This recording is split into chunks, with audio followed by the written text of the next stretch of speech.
आज हम अमिता उपन्यास और अमिता उपन्यास के प्रमुख पात्र अमिता उपन्यास की पृष्ठभूमि के विषय में जानकारी लेंगे। अमिता उपन्यास की पृष्ठभूमि इस प्रकार है। अमिता यह उपन्यास ऐतिहासिक पृष्ठभूमि में कल्पना को आधार बनाकर लिखा गया उपन्यास है। इस उपन्यास के प्राकथन में यशपाल स्वयं उसके मूल मंतव्य की ओर इशारा करते हैं। विश्व शांति के प्रयत्नों में सहयोग देने के लिए मुझे भी 3 वर्ष में 2 बार यूरोप जाना पड़ा। अमिता इनका ऐतिहासिक पृष्ठभूमि में कल्पना को आधार बनाकर लिखा गया उपन्यास है, जिसमें उनके समाजवाद का स्वर बदला हुआ है। अमिता उपन्यास में इतिहास की एक प्रसिद्ध घटना को लेकर सामयिक युग की समस्याओं एवं विषमताओं के परिप्रेक्ष्य में रखकर कथानक का विकास किया गया है। अमिता उपन्यास के प्रमुख पात्र एवं चरित्र चित्रण इस प्रकार हैं। महाराज करवेल वीर साहसी, चरित्रवान, उत्साही, देशभक्त, निर्भीक तथा बुद्धिमान हैं। आचार्य सुकंठ यह भी इस उपन्यास के प्रमुख पात्र हैं। वे राजनीति और कूटनीति के संचालक हैं। वे बुद्धिमान, दूरदर्शी, चिंतक और देशभक्त हैं। महासेन भद्रकीर्ति साहसी, वीर, बुद्धिमान, देशभक्त और निर्भीक व्यक्तित्व वाले महासेन भद्रकीर्ति हैं। नगर सेठ सौमित्र एक कुशल, सफल और निपुण व्यवहारिक बुद्धिमानी व्यवसायी हैं।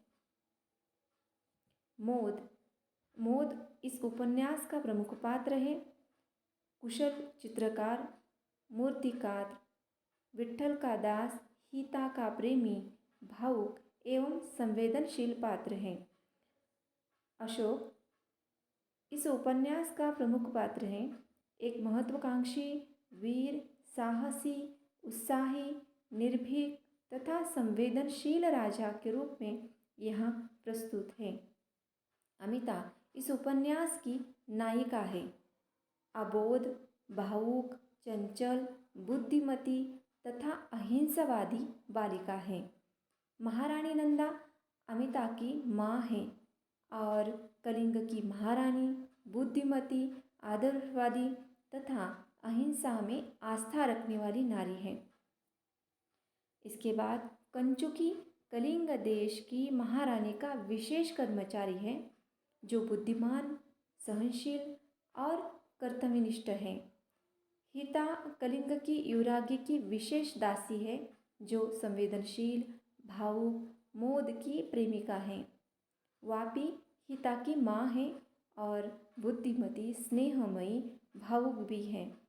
इसके अतिरिक्त इस उपन्यास के अन्य पात्र हैं, प्रमुख पात्र हैं युपत, स्कंद, वासल, ग्रामीण वृत्त, चारण, आर्यप्रजीत, पद्मज, लोहित, राजमातामही, सीता, लेखा, मातंगी, मौसी, सामंत प्रताप आदि अनेक पात्र हैं, जो इस उपन्यास के कथा विन्यास के लिए या फिर कथ्य के लिए प्रमुख आधार के रूप में प्रस्तुत हैं। अब देखिए इस उपन्यास का कथानक। कलिंग के महाराज की पुत्री अमिता की आयु 6 साल की है। मगध के सम्राट बिंदुसार का पुत्र अशोक सिंहासन पर बैठने के बाद 4 वर्ष तक अपने अंतरंग प्रतिद्वंदियों तथा क्षत्रियों के निर्मूलन नष्ट करता है और राजवंश के प्रतिद्वंदियों से निश्चिंत होकर अशोक ने अपना राज्याभिषेक कर सम्राट की पदवी ग्रहण की और दक्षिण दिशा में साम्राज्य प्रसार के लिए कलिंग देश पर आक्रमण किया।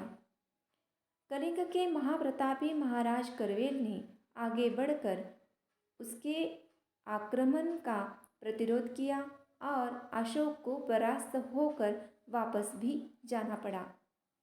यह देखें कलिंग देश का चित्र है, मानचित्र है।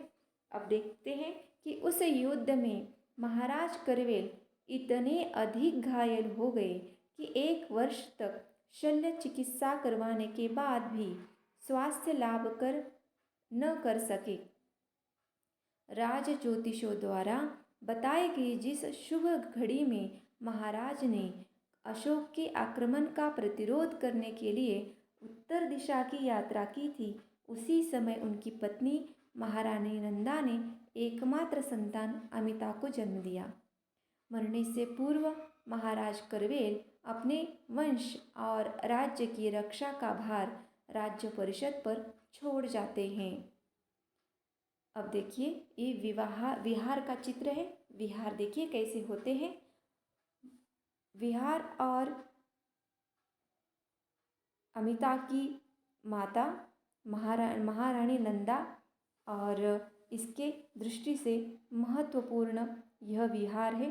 अब देखिए राजकुमारी अमिता युवराज्ञी बनाकर राज सिंहासन की उत्तराधिकारी घोषित कर दी जाती है। महाराज के मृत्युपरांत महारानी नंदा राज्य संचालन तो करती थी किंतु पूर्णतया विरक्त होकर अशोक के द्वारा पुनः आक्रमण की सूचना पाकर महामात्य वेणुक ग्राम पर दुर्ग बनाने का विचार करते हैं तो महारानी निषेधाज्ञा देती है। महामात्य युद्ध के लिए धन एकत्रित करना चाहते हैं तो महारानी प्रार्थना करने वालों का धन विहार में सुरक्षित करवा देती है। महामात्य प्रजा में युद्ध के उत्साह के लिए महाबली यज्ञ का आयोजन करते हैं तो स्थविर असंध के प्रभाव में आकर महारानी इसके निषेध की घोषणा करवा देती है। फलतः राज्य परिषद उन्हें गुप्त योजना द्वारा शीर्ष दुर्ग में बंदी बना देती है। इससे नगर सेठी जैसे लोगों में खलबली मच जाती है क्योंकि उन्हें अब सीधा महामात्य के शासन में आना पड़ेगा। अतः वह राजदासी हिता को उकसाता है। हिता शिल्पी विट्ठल के एक दास मोद से प्रेम करती है।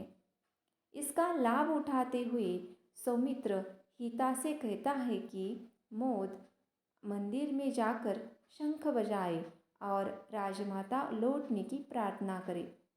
सुबीर को भी यह राजमाता के बारे में तरह तरह की फैली बातें बताता है।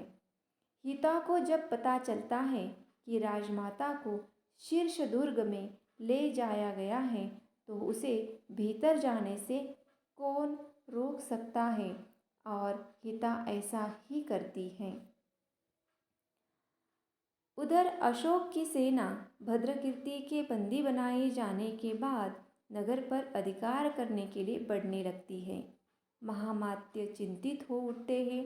वे दक्षिण पथ के लिए पलायन कर जाते हैं। अशोक राजप्रसाद तक जा पहुंचता है और उसका सामना अमिता करती है।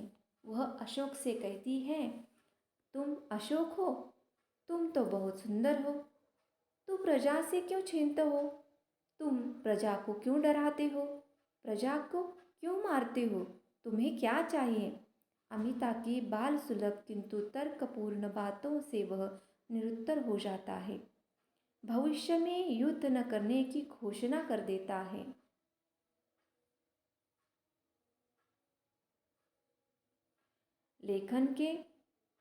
लेखन ने महायुद्धों से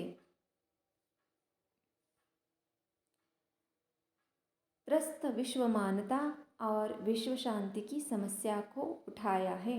उपन्यास के पात्र आदर्शवाद को लेकर चलते हैं किंतु अंत तक पहुँचते पहुँचते यथार्थवादी हो जाते हैं।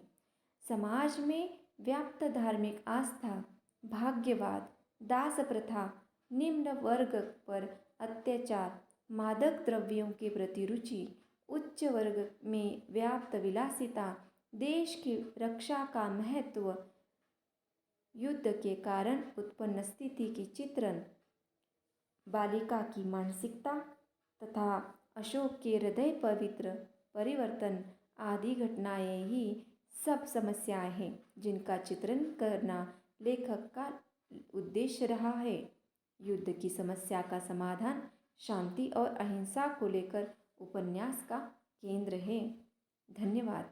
आज के लिए बस इतना ही। कल हम दूसरे विषय को लेकर चर्चा करेंगे।